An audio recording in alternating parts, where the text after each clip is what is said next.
What's going on, guys? Welcome back to another video. Today's video is going to be Q&A with fan submitted questions from Twitter. I asked you guys to tweet me and I picked about 10 to 12 questions that I think you guys will be most interested in hearing.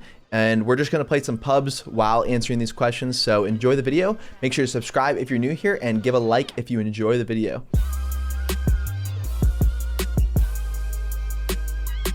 Alright guys, so hopping right into it before this match gets going, I'm gonna get the first question underway. First question we have is from Jukesbox AR. Do you see the CDL growing as big as the LCS in the future, in the terms of becoming a global phenomenon and potentially introducing teams from around the world, not just NA and EU? So I definitely see the CDL growing as big as the LCS one day. Not as soon as probably the LCS blew up. Or League of Legends in general, but I think one day with how big the casual audience is for Call of Duty, that we could definitely be up there with League of Legends and have that viewership, have that in-game support year after year. I think it's definitely a possibility, but it's going to take some time.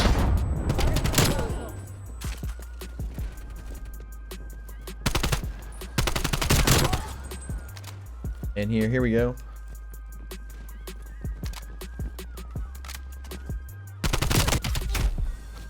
Going into our second question, I know that was a fast one. This is going to be from round 11 stats. What was it about St Petro that made you play so good every single time in S&D? So everyone asked me this about Petrograd last year, why it was probably my best map all year round. And honestly, the flanking lane, or the flanking side of the map, people just didn't like playing. That B side of the map was very, very rarely played, and it's weird, like hitting that side of the map every single time. I could always trust myself to get to the flank, and if I wasn't getting to the flank, I could smoke the cross and make people think that I was going there anyway. The biggest thing in S&D is really just mind games, in my opinion. If you make the team outthink themselves, then it's going to be more catastrophic for them than it is for you. So me just simply throwing a smoke on the cross and wrapping back and helping my team is probably going to catch them off guard. And throwing that kink into their setup, or making them worry, is all the little difference that's going to win you an S&D round. Oh man, it is a freaking slaughter right now. Next up, we got Jay O'Healy. He said, coming up, we know you had setbacks which knocked you out of competitive gaming for a bit. What was your inspiration to keep grinding and get back to greatness and become one of the top players in the game? I respect the grind. First of all, thank you for the words, man. Second, when I could stop playing when I was 14, 15 in AW, and I got knocked out of the league, I told myself that when I come back, I already proved to myself that I could be a top player in the world. Maybe not the best, but I could be as good as some of the pros. And that's all that mattered to me, is that I had what it takes. I just had to take the right steps to do it. I came back in World War II. I didn't make a good name for myself again. I was a very bad teammate, and ultimately it cost me again, but I always knew that I had it, and I just sensed it myself, right? I got top 6 in my last event in AW.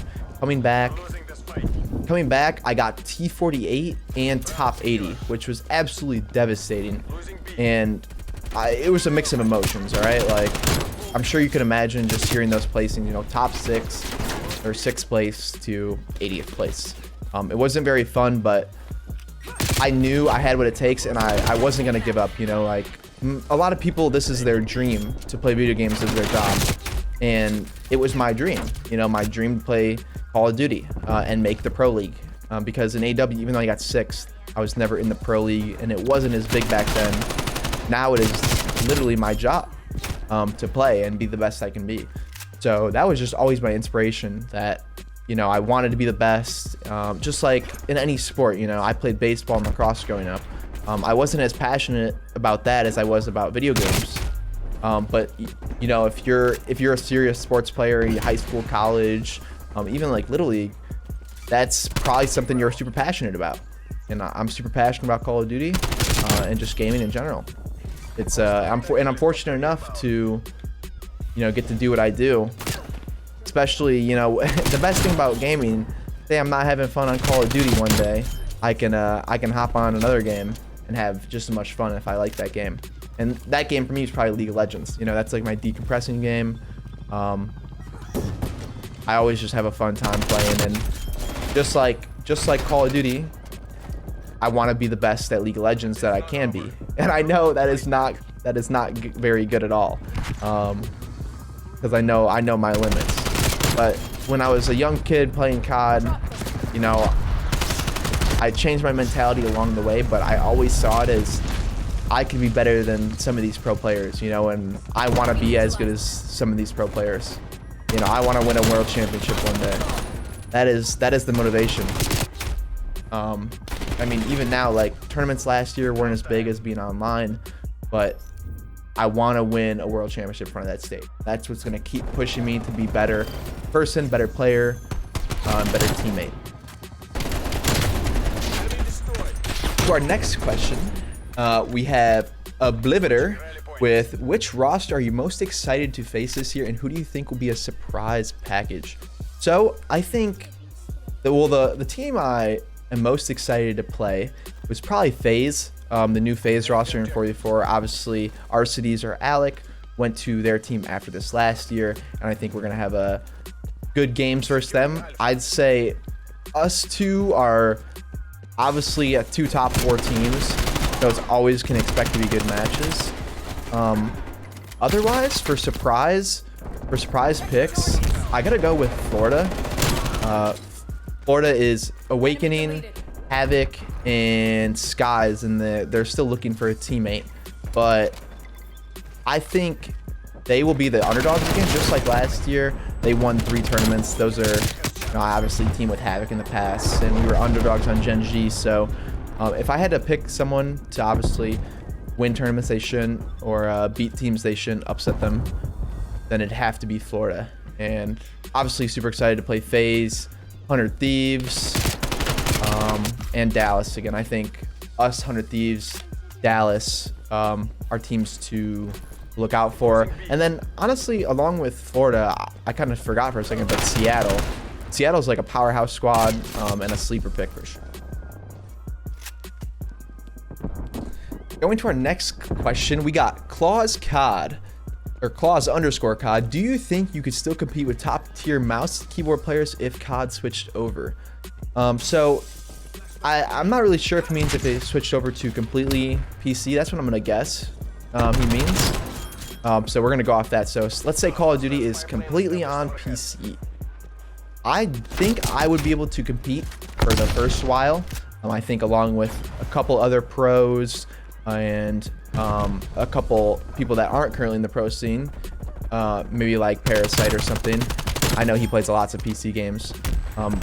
But yeah, I think I could keep up for a little bit. I think over time, we'd get ruled out. And that is because we play console. You know, that's what we've always played and known. But when a bunch of semi-pro players from other games come over, it's going to be a lot more competitive. You know, there's going to be a lot more people that have a chance to be pro. Like right now, there's a couple teams in the amateur scene that have players on them that could really like still compete with pros at this time. You know, you could throw them in the pro league and they'd probably be able to compete. But other than that, there really isn't a lot of standout amateur players or people that aren't in the pro league. So I think if a lot of pros came from, you know, CS, Valorant, or just semi-pros, then we'd see us all get ruled out over the year. And the only reason I'd say that me and some other players would stay in is because Respawn in Call of Duty is really based on movement, and most mouse and keyboard players, when they come play Call of Duty for, say, launch events or stuff, they don't have very good movement, and it's hard to run around and sprint around, slide, all that jazz with a keyboard and mouse. Fun fact, back in the day when I used a keyboard and mouse, I actually used with a gamepad. It has about 16 keys on it. It's like a miniature keyboard, and it made it a lot easier to do what I was trying to do. Going to our next question. We're going to start powering through these. It's coming from Yava's Season. How did you get your name Envoy? So my name Envoy, basically Envoy in French means messenger. And when I was 14, 15, I thought it was kind of funny that, hey, if I beat you, I'm sending you a message. So that's kind of where it came from. It's kind of cheesy, but that was being a younger self just thinking outside the box. I just got it from a name generator though. Where are they all at? All right. This one's coming from Johnny B228. What is your favorite memory with the team outside gaming? So there isn't many memories we've had because it's where we were doing during COVID of us doing anything outside the game. But after winning CDL London last year, it was definitely an experience winning the event and eating microwavable pizza in the 20th floor of a London hotel at 3 a.m. That was how we celebrated our win. So it was definitely a memory. You know, we laughed over it and said we couldn't believe how this was happening and stuff. But that's got to be our favorite memory. Otherwise, you know, I'm looking forward to hopefully see Brandon and Matt, Formal and Dashy, down in Texas. I think it'll be a really good time. Next, we're going to go with Levo Gaming. What is one Call of Duty moment you wish you could relive either in the moment again or do something different? That's going to be CWL Miami in Black Ops 4. We actually got not reversed up. We won the first series in the best of 5 grand finals to reset it. And then we went into the second series and got 3-0'd again. My teammate had some controller malfunctions. So it kind of sucked, and I wish we could have went back and just, you know, made sure all that stuff was not possible to happen, or, you know, figured out a different solution to negate the issue.